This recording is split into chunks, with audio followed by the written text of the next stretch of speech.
이태리 화가인 레오나르도 다빈치에게 어느 날 프란체스코 델 조콘다라고 하는 사람이 찾아왔습니다. 그리고는 그에게 부탁을 하는데 그 부탁은 다름이 아닌 내 부인의 초상화를 좀 한 장 그려달라고. 그러면서 기간을 묻습니다. 기간이 얼마나 걸릴까요? 그랬더니 이 레오나르도 다빈치가 대답을 합니다. 1개월도 더 걸리고 1년도 더 걸리고 얼마가 걸릴지 정확히 알 수가 없지만 많은 시일이 걸릴 것 같으니까 내게 맡겨두고 가시면 다 그린 다음 내가 작품을 주겠다고. 무려 4년이라고 하는 세월이 지납니다. 그 4년이 지난 다음에 이 그림을 갖다가 조콘다에게 건네면서 다빈치가 하는 말이 그 말입니다.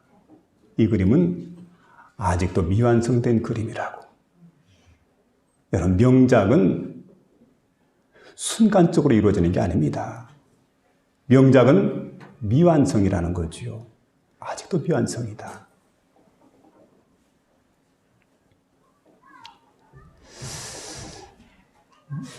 이 그림이 여러분 잘 아는 모나리자라고 하는 그림입니다.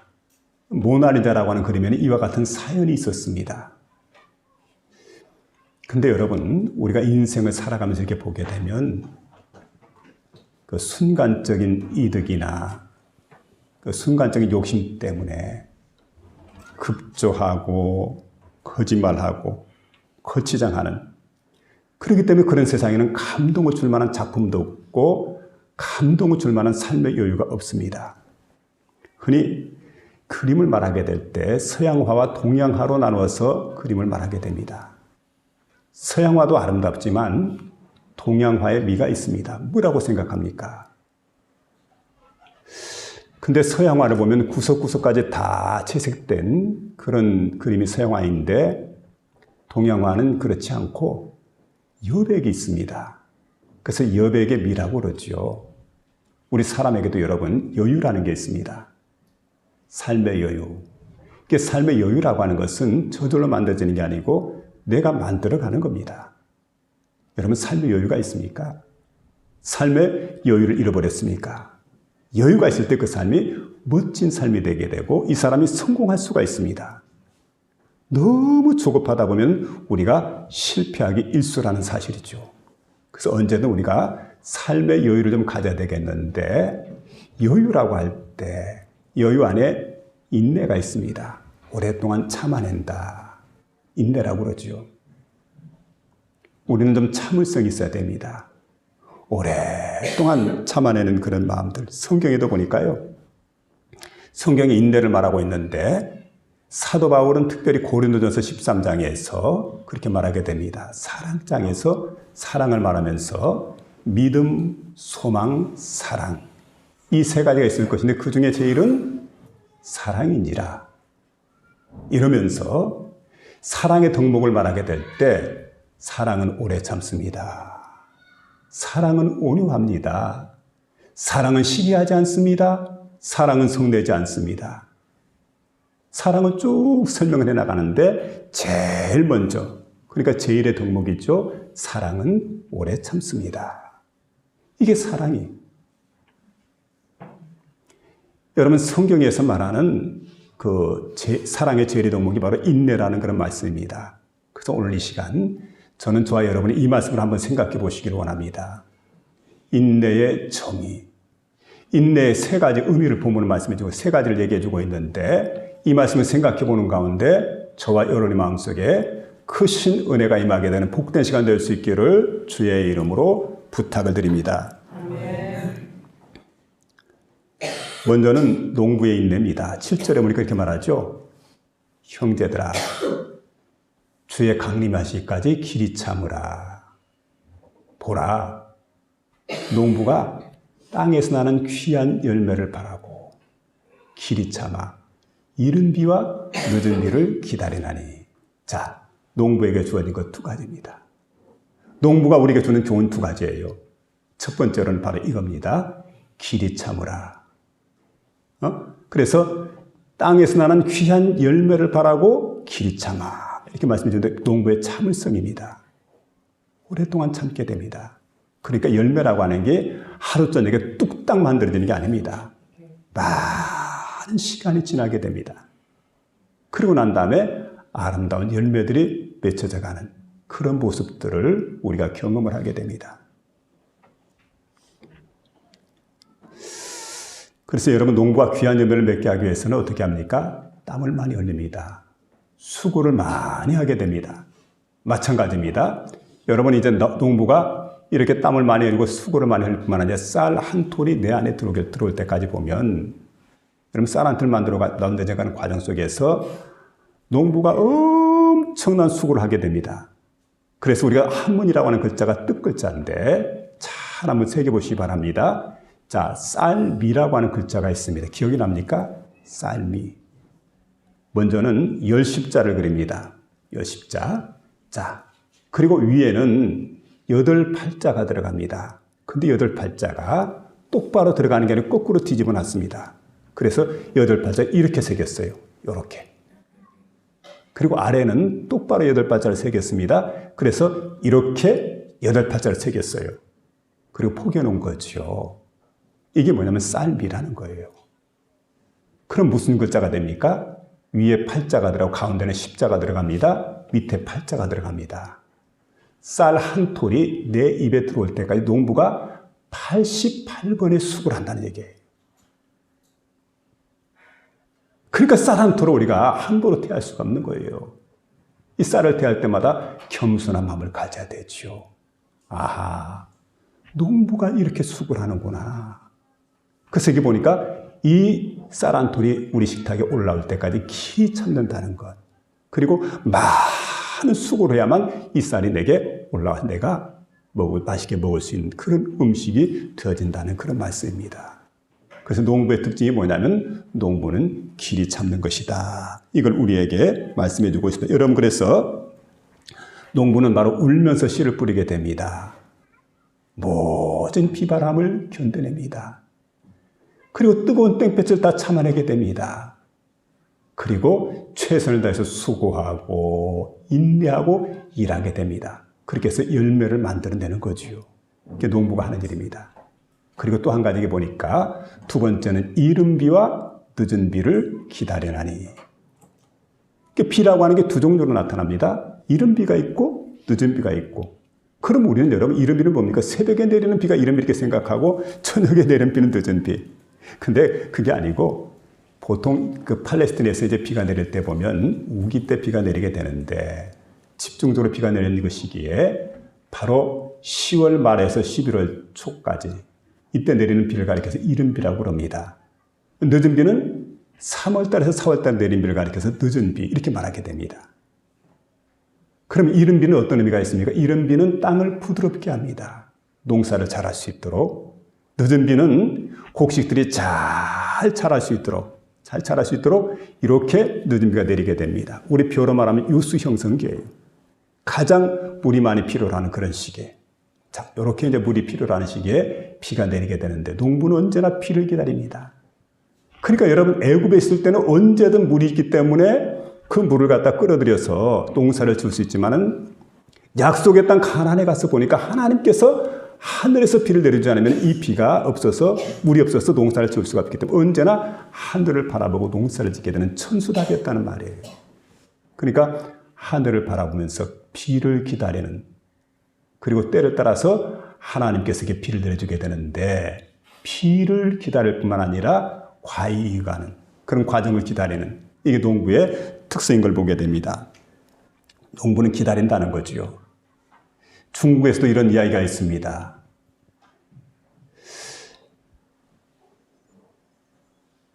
모소라고 하는 대나무 여러분 들어보셨습니까? 모죽 그래요. 모소라고 하는 대나무인데 이 대나무가 중국 땅 극동 지역에 있다고 그러는데 이게 이제 사실인지 아닌지 제가 확인해 보지 않았기 때문에 모르겠지만 전해진 내려온 얘기입니다. 자, 한번 들어보세요.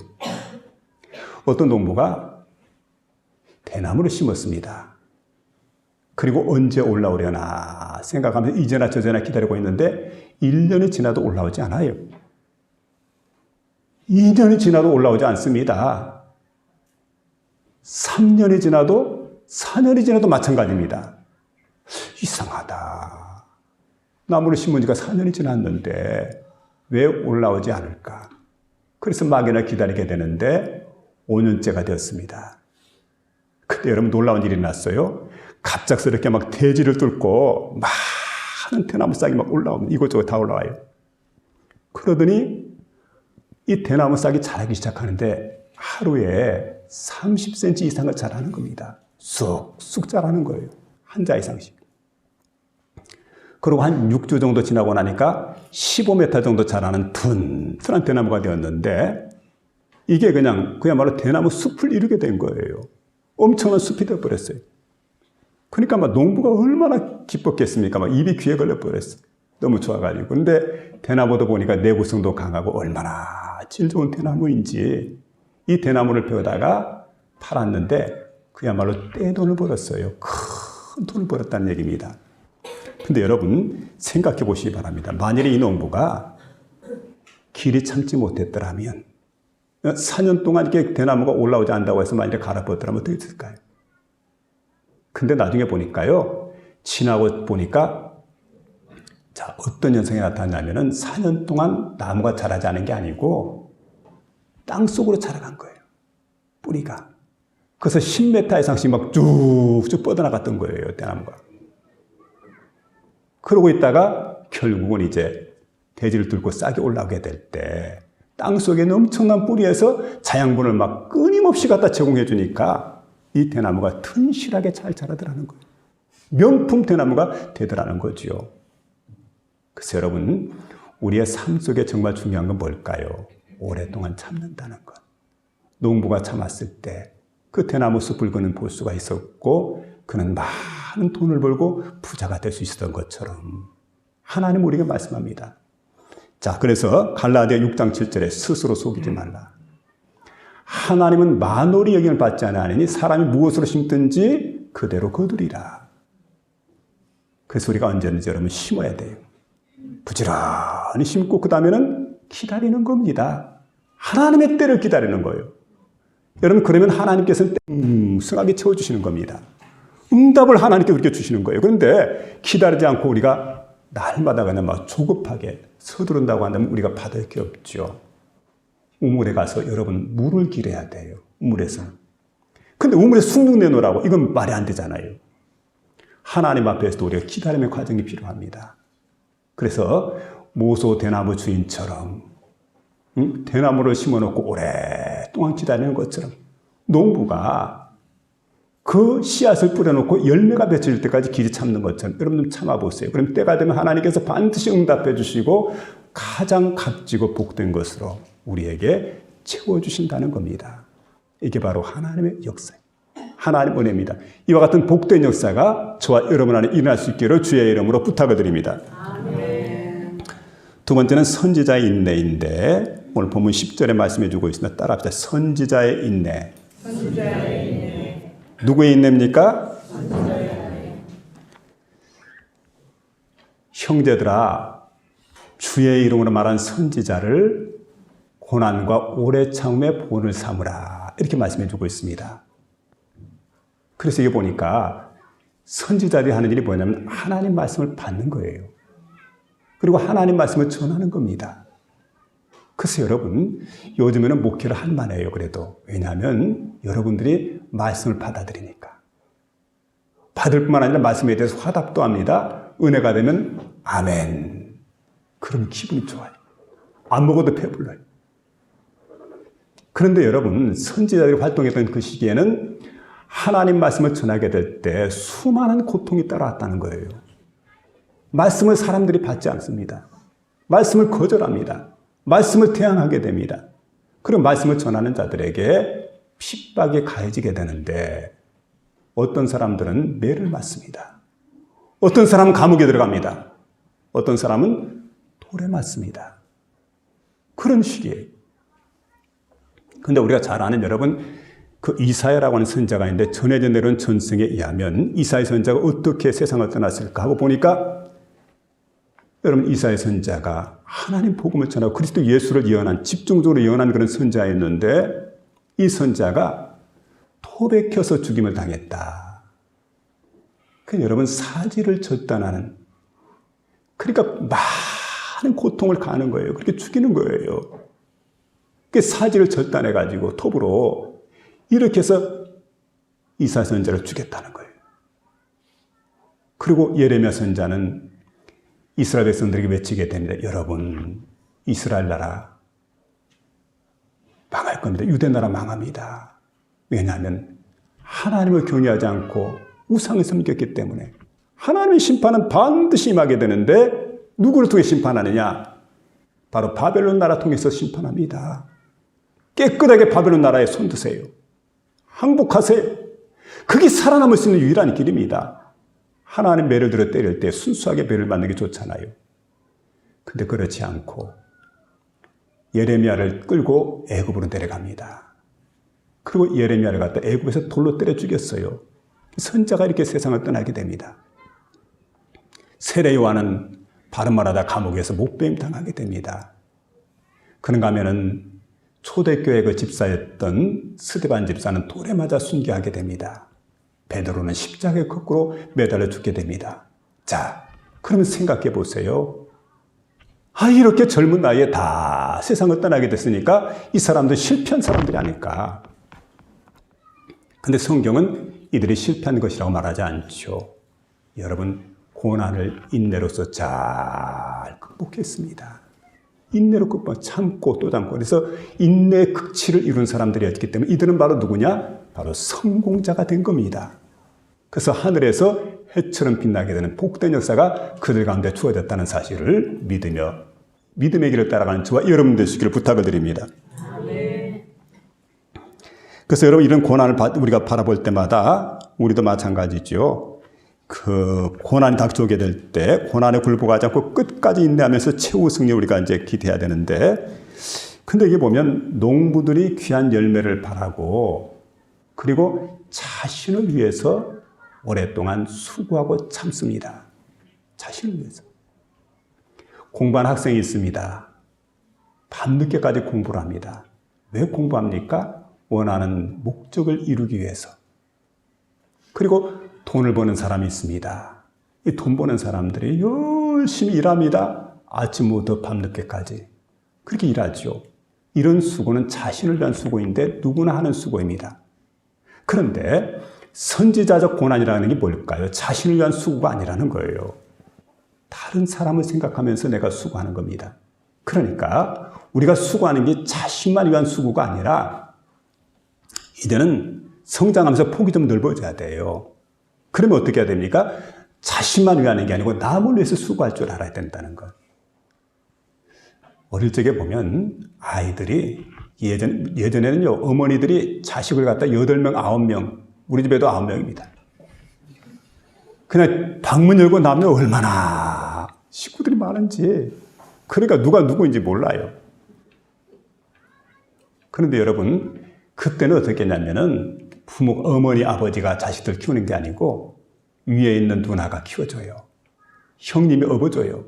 그러고 컸다고요, 동생들이. 그러니까 이제 조금 성장이 초등학교라도 다니게 되면은 띠를 띠고 아이를 업을 줄 알아야 돼요. 그래 좀 컸다. 그리고 이제 좀 성장했다 이렇게 말할 수 있지 않습니까? 예수 믿는 성도들이 이만큼 내가 성장했다고 한다면은 신앙이 좀 성장을 해야 돼요. 나만 위하는 게 아니고 어떻게 해야 됩니까? 남을 위해 살아가는, 섬기고 배려하고 살아가는, 그게 필요한데 우리가 여러분 다른 사람들의 영혼에 대해서 정말 관심을 좀 많이 가져야 되겠는데, 우리 집안에 예수 믿지 않는 사람이 있다고 한다면 내가 책임자예요. 내가 책임자. 나를 먼저 부르셔서 나를 통해서 가족 구원하라고 하시는데, 그러니까 여러분 그 가족들 갖다 하나님께 인도해야 될 책임이 내게 있고, 또 우리 이웃 가운데도 예수를 믿지 않고 복음을 듣지 않은 사람이 있다고 하는데 그들에게 복음을 전할 책임이 누구에게 있습니까? 내게 있다는 거예요.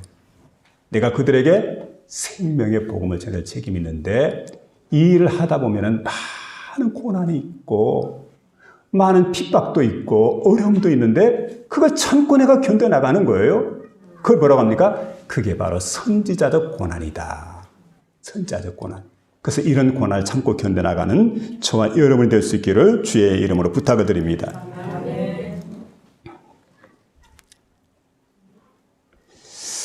어려서부터 보석 감정사가 되기를 원하는 한 청년이 있었습니다.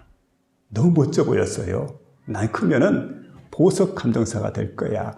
이렇게 돋보기를 들여다보고 보석을 보는데 그 모습이 너무 멋져. 너무 아름다워.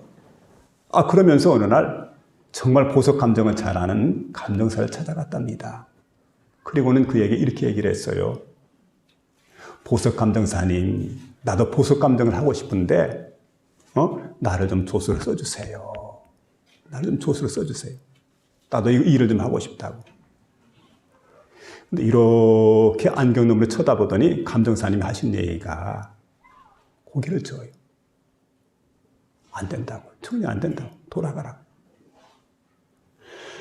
그랬더니 나는 사실은 보석 감정에 소질이 있습니다. 혈정도 있습니다. 맡겨만 주세요. 근데 얼마든 잘할 수가 있습니다. 얼마나 끈덕지게 달라붙는지 껌딱지처럼 달라붙어가지고 떨어질 생각을 안 하니까 그럼 내일 아침 오라고. 다음날 아침 이제 그 보석 감정사를 찾아갔습니다. 그랬더니 의자에 턱 앉혀놓고 손바닥 위에다가 조그만 보석을 하나 올려줍니다. 이거 좀 쳐다보고 있으라고. 그 다른 말 하지 않고 자기 일을 끝까지 합니다. 하루 종일 이것만 들여다봐야 돼요. 다음날 또 갔더니 또 출근했더니 또 그래요. 하루 지나고 이틀 지나고 일주일이 될 때까지 이러니까 속에서 조금씩 보골이 올라오는 거예요. 아이 세상에 이건 뭐 이거 일주일 동안 날마다 이것만 갖다 들여다보라고. 그래 이렇게 묻습니다. 보석 감정사님, 언제 저에게 이 기술을 가르쳐 줄 겁니까? 조금만 더 기다려. 그리고 자기 일을 하시는 거예요. 그리고 열흘이 훌쩍 지나버렸습니다. 그때 생각을 하죠. 이분 아니면 보석 감정사가 없나. 얼마든 많이 있는데 아직 한번 때려치워버리지 뭐. 다른 사람 찾아야 되겠다 생각을 하고 이번에도 틀림없이 나를 여기 자리에 앉혀가지고 이 위 손바닥에다가 조그만 보석을 올려줄 터인데 요거 패대기 쳐버리고 그리고 여기 아니면 일할 데가 없나. 여기 아니면 내가 배울 데가 없나. 큰 소리 치고 나가야지 생각을 하고 턱 들어갔는데 똑같이 의자에 앉으라고 그래요. 손바닥 위에 보석을 턱 올려줬는데 같은 보석이죠. 그런데 그의 입술에서 이상한 소리가 나옵니다. 아니 감정사님, 이 보석은 어제 그 보석이 아니잖아요. 어떻게 된 거죠? 그때 이분이 하시는 말씀이 있습니다. 이제 조금 배워가기 시작하고만. 이제 조금 알아가고만. 같은 보석이지만 그 보석이 달리 보인다는 거예요. 이래서 감정사가 되는 거예요. 이래서 보석을 이제 배워가기 시작하는 거예요. 그래서 여러분 이렇게 될 때까지는 말하지 않았지만 열흘 이상의 기간이 필요했던 거예요. 그러니까 이 시간들은 그냥 앉아만 있는 시간이 아니었던 거지요. 너무 소중한 기간입니다. 커리큘럼 과정 속에 이 시간이 있었어요. 그럼 뭘 해야 되는 겁니까? 이렇게 오랜 기간 동안에 인내하는 것. 그래서 인내하면서 배우는 겁니다. 우리 요즘 너무 생각들이 조급해요. 그리고 뭐든지 빨리 하려고 하는 참고 기다린 사람이 복이 있는데 여러분 기회는 끝까지 기다린 자에게 찾아오게 되는데 너무 조급하게 일을 해결하려고 하는 그런 잘못된 마음들이 많습니다. 아무쪼록 오늘 본문에 주시는 선지자들처럼 여러분 길이 참고 인내하는 저와 여러분 될 수 있기를 주의 이름으로 부탁을 드립니다. 세 번째는 욥의 인내를 배우라 이렇게 말씀드립니다. 따라합시다. 욥의 인내를 배웁시다. 누구요? 욥. 욥이라는 사람인데 원래 이게 보니까 농부는 자신을 위해서 이제 씨앗을 뿌리게 됩니다. 그리고 그 열매가 맺혀질 때까지 자신을 위해서 수고하는 거예요. 그리고 인내를 합니다. 풍성한 열매를 기대하면서. 그런데 선지자는 어떻습니까? 범위를 조금 더 넓혀 나를 위해서가 아니고 이웃의 영혼들을 생각하면서 오랫동안 인내하는 거예요. 선교사들의 인내가 바로 거기에 있죠. 그런데 여기 보니까 욥은 어떤 사람이냐? 자신을 위한 것도 아니고 이웃을 위한 것도 아니고 하나님 때문에 고난받은 사람입니다. 어떤 날 천상의 회의가 이루어졌어요. 회의가 벌어졌습니다. 그런데 보니까 하나님의 자녀들이 막 초대가 돼가지고 엄청난 하나님 자녀들이 모여있고, 근데 이상한 존재가 하나 나타났는데 가만히 보니까 사탄마귀입니다. 그 음부에만 있는 줄 알았는데 거기까지 초대가 돼 올라왔던 것 같아요. 하나님께서 그 사탄마귀에 묻습니다. 너 어디 갔다 왔느냐? 예, 땅에 가서 이곳저곳 두루두루 다니다가 왔나이다. 아, 그랬느냐? 그러면 너 이 땅 저 땅 다니다 보면서 우스 땅을 가봤냐고. 가보다 마다요. 그럼 욕을 보았느냐? 욕을 봤지요? 봤어요. 하나님은 그 사탄마귀에게 욥을 자랑합니다. 욥은 어떤 사람이냐면 순전하고 정직하고 악에서 떠나고 하나님을 경외하는 자인데 그렇게 소중한 믿음을 가진 자가 없다고, 세상에. 그랬더니 이 사탄마귀가 태클을 걸게 됩니다. 아멘 하고 받아들이는 게 아니고 뭐라 하냐면 이렇게 얘기를 해요.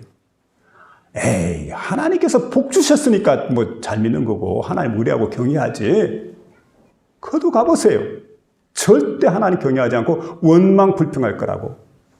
그래, 그럼 너 원하는 대로 한번 해봐라. 그 사탄마귀에게 권세를 허락을 합니다.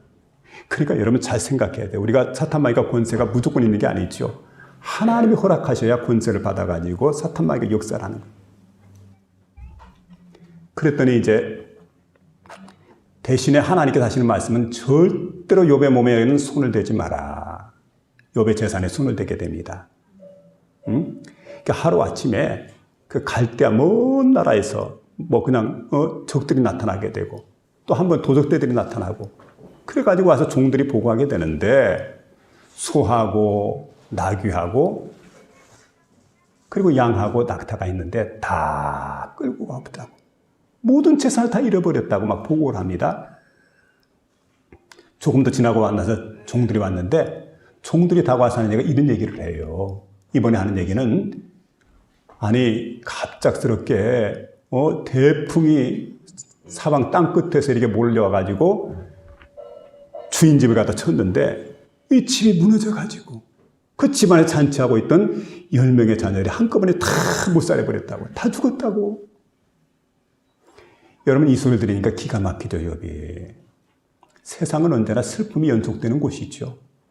그때 욥은 여러분 인간인지라. 여러분 이런 데 할렐루야 아멘 할 사람 누가 있겠어요. 이런 소식 듣고 나서 10자녀가 다 죽었는데. 욥이 옷을 찢습니다. 겉옷을 찢고 통분히 여기면서 그리고 막 무릎을 꿇고 눈물을 흘리면서 머리를 갖다 밀어버리고 땅바닥에 엎드렸어요. 그런데 다시금 그는 그 가운데 너무 슬프지만 정신을 차리게 됩니다. 그러면서 원래성을 생각해요. 나 원래 어떤 사람이었던가. 욥이 이르되 내가 모태에서 적신이 나와 싸운 적 적신이 또한 그리로 돌아가올지라. 주신 자도 여호와시요 취하신 자도 여호와시오니 여호와의 이름이 찬송을 받으실지어다. 이러고 입술로 하나님을 원망하지 않아요. 불평하지 않아요. 찬송으로 하나님께 영광을 돌리더라는 거예요. 이게 여러분 욥의 신앙입니다. 그랬더니 첫 번째 시험에 마귀가 실패를 하고 마귀가 떠나가요. 그것도 두 번째도 시험을 하게 되죠. 하나님께 허락을 받아가지고 두 번째 더 시험이 오는데 불같은 시험이 막 밀려오게 됩니다. 여기서 끝나는 게 아니고. 근데 이렇게 얘기를 해요. 자, 하나님은 너무나 욥이 자랑스러운 겁니다. 그랬더니 욥 그 마귀 사탄의 얘기가 하나님 생각해 보세요. 지금 욥이 지금 재산이 사라졌기 때문에 뭐 하나님 경외한다, 하나님 의지한다 이렇게 말하지만 건강 한번 쳐보세요. 건강 잃어버리면 그러고도 하나님 섬기겠는지. 그래서 건강을 치게 됩니다. 그래서 정수부터 발끝까지 악창이 나가지고 그러고 막 제 가운데 앉고 진흙바닥에 뒹굴고 너무 고통스럽고 그러니까 그러고도 안 되니까 막 그냥 귀하 조각 깨가지고 덕덕 몸을 갖다 긁는 거예요. 그러고 막 그 상태에서 진흙바닥에 굴러다니다 보니까 온몸에 진흙이 덕지덕지 달라붙게 됩니다. 그 모습을 바라보고 있던 욥의 아내가 그러고도 하나님 앞에서 순전한 믿음을 갖다 갖겠느냐. 믿음 갖지 마라 제발. 하나님에 대한 미련 버려버려. 그리고 하나님 떠나. 하나님 욕하고 죽어버려. 너무 속이 터지고 분통이 나고 이래놓고 그냥 막 욥의 아내가 너무너무 자기도 이제 같은 시험을 당하다 보니까 괴롭고 힘이 드니까 떠나버렸어요. 우군이 돼야 될 사람. 가장 가까이 있는 아내가 떠나가 버렸잖아요. 그리고 그 다음에는 친구들이 찾아왔는데 욥의 모습을 바라보니까 이게 인간도 아니고 짐승도 아니고 이게 뭐예요 도대체가. 예전에 알았던 그 욥 거룩하고 많은 사람의 생명의 길을 인도하고 훈도하고 그런 귀한 욥이 아니라 와서 보니까 뭐 몰골이 형편없잖아요. 이렇게 보니까 이게 욥인가? 이게 사람인가? 이럴 정도의 모습이니까. 그래서 기가 막혀가지고 한 주간 동안 한 7일 동안 이렇게 뻔히 그냥 쳐다보고 있죠. 말도 하지 않고. 그러다가 드디어 이제 말하게 되는데 인과응보를 말합니다. 생각해봐라. 원인 없는 결과가 어디 있느냐? 아니 땐 굴뚝에 연기 나는 법이 어디 있느냐? 너 죄를 지었기 때문에 고난을 당하는 거야. 여러분 죄 때문에 고난당하는 것만 아니죠. 우리 예수님께서 실로암 망대의 비유를 말하게 될 때도 얼마나 죄가 많은 망대가 무너져서 그 사람 죽었을까. 실로암 망대 18사람 죄 많은 사람 불러다가 그렇게 망대 무너지게 한 그런 하나님이 아니에요. 이걸 우리가 생각해야 되죠. 너희도 회개치 않으면 그와 같으리라. 그러니까 여러분 꼭 죄에 대한 결과만은 아니라는 사실이죠. 그런데 죄로 계속 몰아붙입니다. 설상가상이죠. 근데 견딜 수 없는 그런 가운데서도 욥은 원망하지 않았다는 거예요. 불평하지 않았어요. 끝까지 순전한 믿음을 가지고 하나님께 나갔더니 하나님께서 욥의 신앙을 인정해 주셨다는 사실입니다. 얼마나 귀한 것인지 모르죠. 그래서 여러분 그 오늘 본문에서도 바로 이제 그 말씀을 우리에게 들려주고 있어요. 11절에 보니까 보라 인내하는 자를 우리가 복되다 하나니 너희가 욥의 인내를 들었고 주께서 주신 결말을 보았거니와 주는 가장 자비하시고 긍휼히 여기시는 이시니라. 이렇게 말씀해 주고 있는데 하나님은요 긍휼과 자비가 풍성하신 하나님입니다. 그래서 결론적인 말씀을 보게 되면 욥에게 하나님의 은혜를 베푸십니다. 그리고 그 친구들에게 욥에게 잘못을 인정하고 사과하라고 하는. 그리고 욥을 회복시킬 때 보니까 과거에 가지고 있던 것보다 배나더 그런 재산의 복을 하나님께 주셨던 거예요. 그리고 자녀들은 어떻게 했을까? 또 다른 10자녀를 하나님께 주셨습니다. 예쁜 자녀들을 하나님 주셨는데 그럼 자녀는 배가 아니잖아요. 근데 배지요. 하늘의 10자녀, 땅의 10자녀. 하나님께서 그걸 갖다가 온전히 회복시켜줬습니다. 여러분 살다 보면 낙심되는 일이 많아요. 절망하고 싶을 때가 많아요. 주저앉고 싶을 때가 많아요. 끝내버리고 싶을 때가 많아요. 어떤 사람들은 소망이 없으니까 스스로 생명까지 끝내버리는 그런 경우도 있지 않습니까? 여러분 오늘 본문은 우리에게 말씀해 줍니다. 길이 참으라. 농부가 길이 참습니다. 씨앗을 뿌리고 열매가 맺혀질 때까지. 그리고 선지자가 길이 참습니다. 한 영혼이 구원받아서 하나님의 자녀가 될 때까지 길이 참고 기도하면서 그를 위해서 기꺼이 수고하고 고난을 받게 됩니다. 뿐만 아니죠. 욥이 길이 참았습니다. 하나님 영광 위해서 내가 참아야 돼. 내가 힘써야 돼. 내가 애써야 돼. 그리고 끝내 원망하지 않고 바른 신앙의 길을 걸어가야 할 때 영광을 하나님께 돌릴 수가 있었던 거죠. 오늘 이 말씀을 생각해 보면서 여러분 저와 여러분이 길이 참아서 인내해서 하나님께 영광을 돌리는 복된 심령 다 될 수 있기를 주의 이름으로 축원합니다.